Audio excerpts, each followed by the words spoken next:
Hey guys, welcome back to TechMan.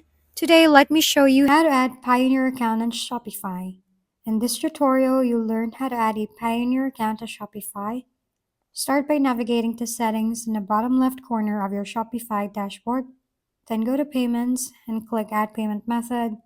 In the search bar, type Pioneer and select the Pioneer checkout option. Alternatively, you can click and choose a provider under the third-party payments provider and search for Pioneer there. Click Install to add the app, then sign into your Pioneer account.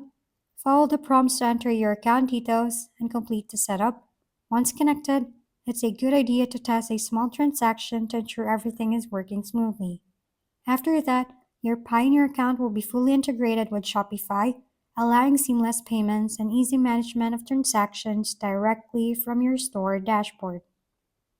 If we've been helpful, kindly give us a thumbs up and don't forget to hit the subscribe and bell button for more contents. For any questions and suggestions, comment down below.